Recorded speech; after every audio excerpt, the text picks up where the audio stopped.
Gata, tati, hai că am pus suficient. Una și gata. Ok, hai să ne pregătim. Astăzi facem rețetă de pui sweet chili. Cea mai bună rețetă pui sweet chili din familia noastră. Dar cred că o să vă placă și vouă. Va trebui să urmăriți pas cu pas să vedeți cum am făcut-o și să o faceți și voi. Ei deja erau în mașină.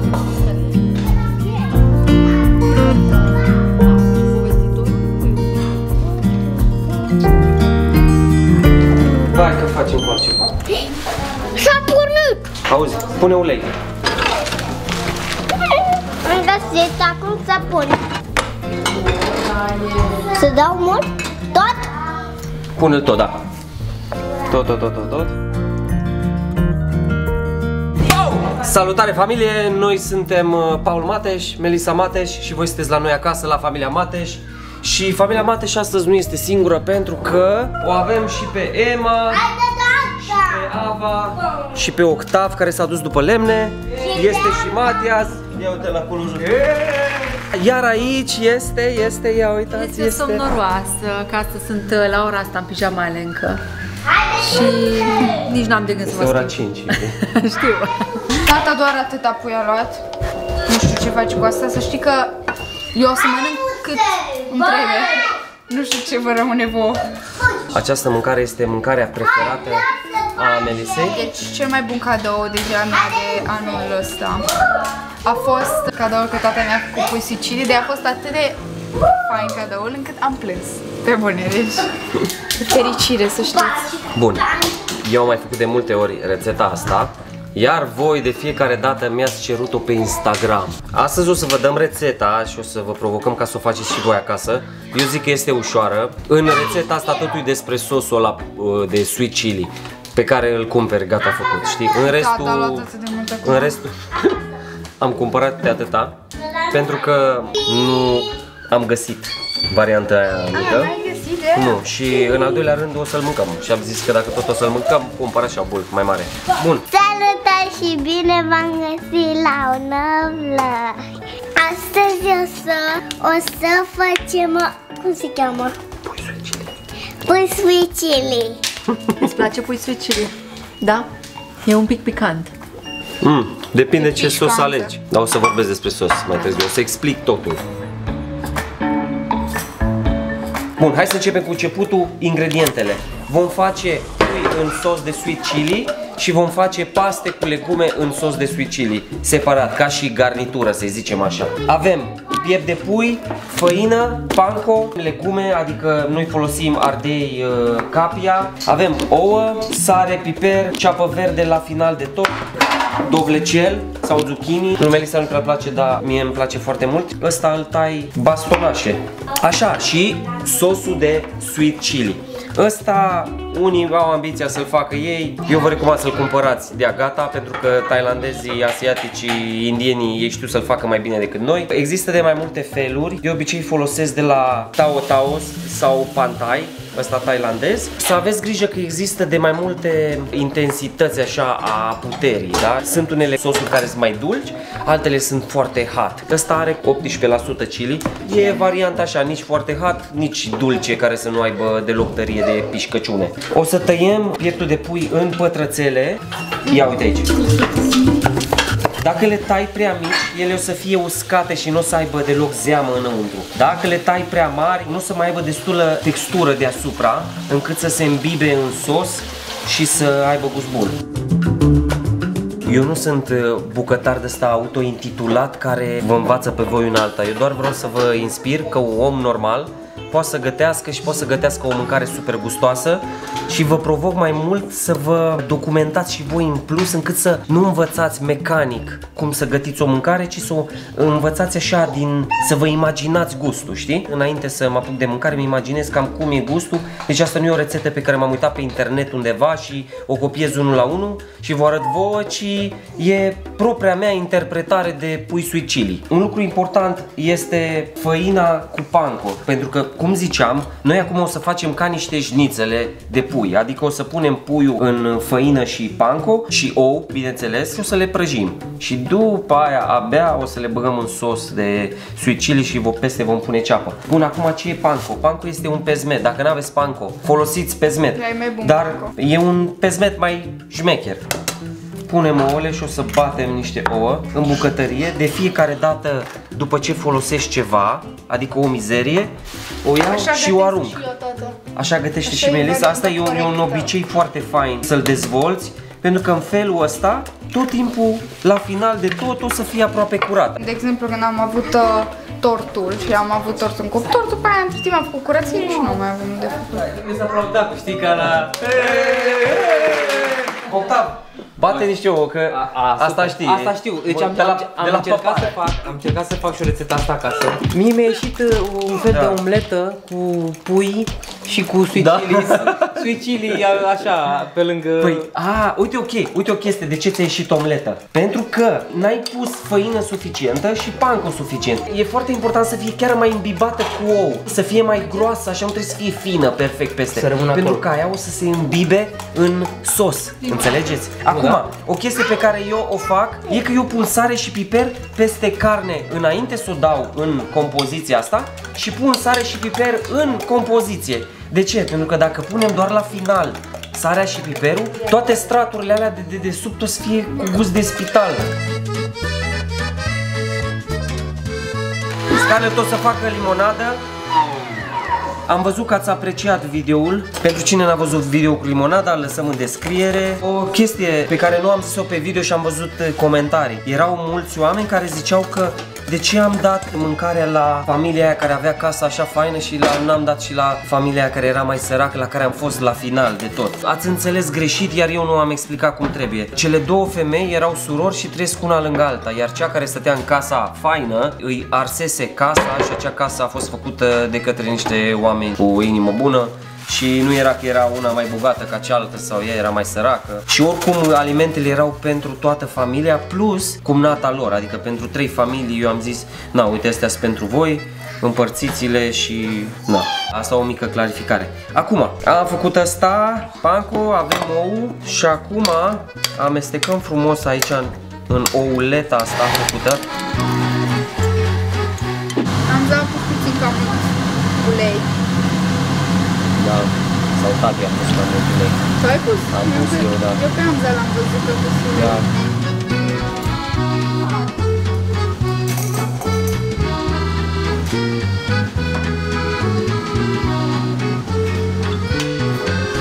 Am mai completat cu făină și cu panko și din nou am mai pus sare și piper peste făină ca să aibă gust și ea, știi?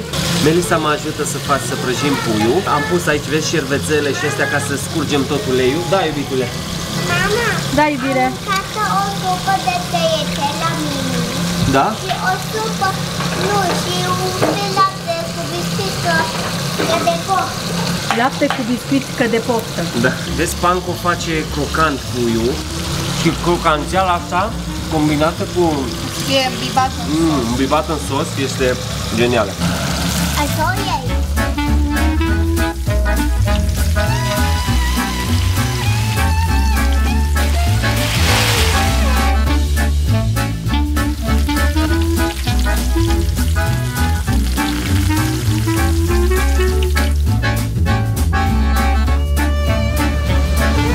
Pe cine avem noi aici? Pe Ava, Pe Ava. Câți ani e Ava? 3 ani 3 ani. și 7 luni. Și 7 luni. Ei, da. Atât ai? Da, că sunt mai mică.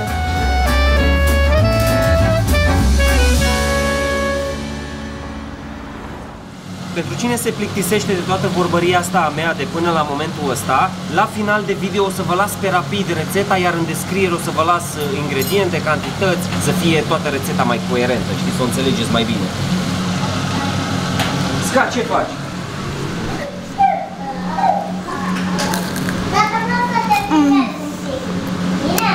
Superb. Uite aici. Asta așa. Cred că mi-e foame de ceva. Scarlett, ce faci? Sca, dă-te jos. Dă-te jos că nu e de joacă. Dă-te. Oi. Bun, acum am curățat usturoiul, îl tăiem frumos așa, că ne apucăm de legume imediat. Prima dată o să terminăm puiul, îl punem în tigaie și îl prăjim în sosul ăla sweet chili ca să se îmbibe frumos așa de sos toată compoziția aia de șnițel pe care am făcut-o și după aia la final, în castron, o să punem niște ceapă verde deasupra pe care o să tai acum. Ce facem, da? Se pune kebab în noi!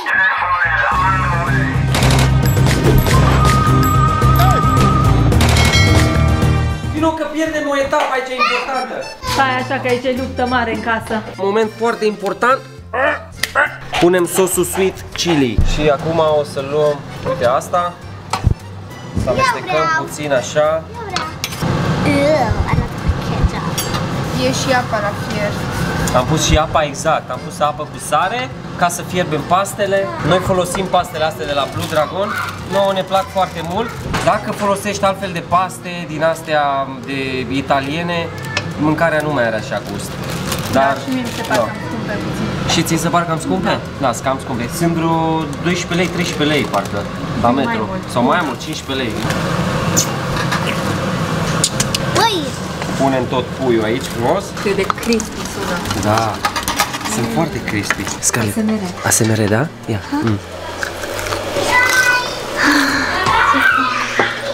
Și eu.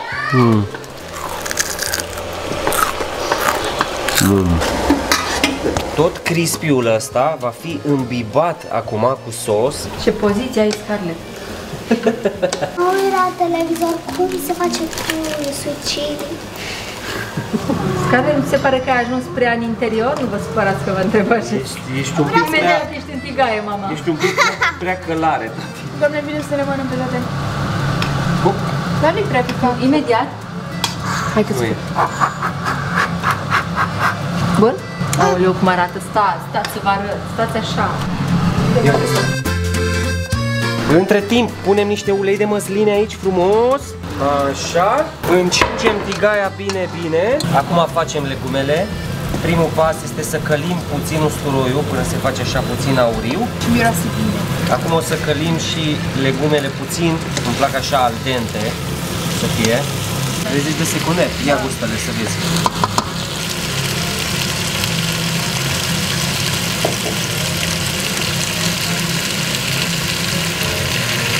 Eu sunt ok. Ia faci. Oh! Le testez acum, după ce le-am scos, știi? Lasă norocului pe unde am mers. Unde ai mers, mă? Ia să vă ce zic. Zice, mergi doar dreapta 10 minute. Hai, du-te. Hai să mergem să le testăm. Stai, prima dată trebuie să terminăm pastele. Stai numai puțin. Eu mă duc după Melissa, îmi pare rău. Îmi pare rău. Deci luăm una așa, decentă, mică. Nu glumesc asta. Să nu le mănânci pe toate.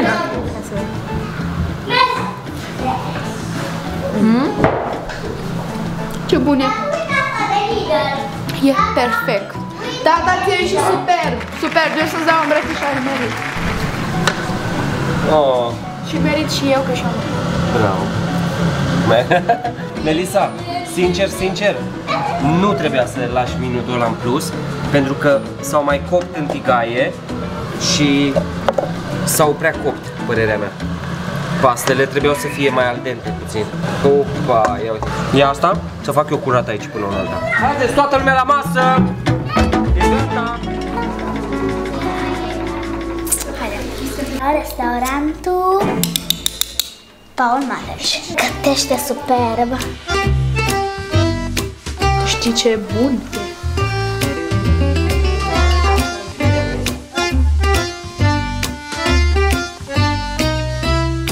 Să începem cu ingredientele. În primul rând ai nevoie de sos sweet chili, piept de pui, făină, panko sau pesmet, ouă, ulei, sare, piper, iar pentru garnitura de paste ai nevoie de paste asiatice de făină sau orez, ardei capia, dovlecel sau zucchini și usturoi. Hai să începem. Tăiem puiul pătrățele, condimentăm cu sare și piper. Într-un bol batem ouăle ca la omletă și condimentăm cu sare și piper. Într-un alt bol amestecăm făina cu panko sau pesmetul într-o proporție de 50-50, din nou condimentăm cu sare și piper. Nu mult, dar e important ca fiecare strat să aibă sare și piper ca să fie condimentat pentru un gust bun. Punem puiul în nou, apoi în făină ca la șnițele. Dacă vrei un strat mai gros, faci chestia asta de 2 ori, apoi le aruncăm în tigaia cu ulei încins și le prăjim pe fiecare parte până se fac aurii. Le scoatem deoparte la uscat pe un șervețel și repetăm asta asta până terminăm toată carnea de prăjit. Într-o altă tigaie sau wok punem sosul sweet chili la încălzit și punem apoi toată carnea în tigaie și amestecăm pentru câteva minute ca sosul să acopere complet puiul și să se îmbibe în crusta puiului. Textura ideală este ca crusta să fie moale și îmbibată în sos la exterior, crispy la interior, iar puiul să nu fie uscat, ci zemos, dar tu o să te perfecționezi în chestia asta după ce o să faci de câteva ori. Scoți totul din tigaie și pui într-un bol, iar deasupra pui ceapa verde tăiată, atât pentru gustul fresh cât și pentru culoare. Portocaliu merge super bine cu verdele. Acum garnitura. Pentru că puiul este foarte intens, garnitura trebuie să fie mai ușoară. În momentul în care fierbe apa pentru paste și le pun în oală, în wokul încins cu uleiul de măsline prăjim și puțin usturoiul. Folosește cât de mult pentru că prăjit usturoiului îi dispare tăria și rămâne doar dulceața. Când devine puțin auriu, pune peste ardeiul și dovlecelul și le prăjești în tigaie câteva minute. Îți recomand să nu le prăjești prea mult pentru că o să iasă paste de legume, eu le țin cam până se termină de fiert pastele. Raportul dintre sos, paste și legume va trebui să-l hotărăști tu în funcție de cât de intense vrei să fie pastele, dar eu îți recomand să nu le faci prea intense, să le faci mai light pentru că puiul este deja. Le amesteci puțin, pui și ceapa verde fix la final de tot, le amesteci bine de tot, le pui într-un bol, în ceva fain și gata, direct cu ele pe masă pentru că oaspeții așteaptă și na, trebuie să vezi și tu cum ți-au ieșit. Toată faza e ca crusta asta să fie foarte groasă, ca atunci când îl fierbi, îl îmbibi în sos, să intre și puțin în ăsta, dar nu atât de mult încât să se dezlipească, știi? E cumnata mea Bia, n-aș știu că o filmez, a făcut și ea rețeta și compara cum e și nouă și cum e și ce. Învățăm, știi, unii de la alții. Ei îmi dau review și îmi zic ce le place, nu le place, data viitoare mai adaptez și tot așa. Sperăm să faceți și voi acasă și să vă iasă bine și nu uitați să îmi dați un tag dacă faceți ca să vă dau repost. E bine, ta? Super! Dați un like, mare like!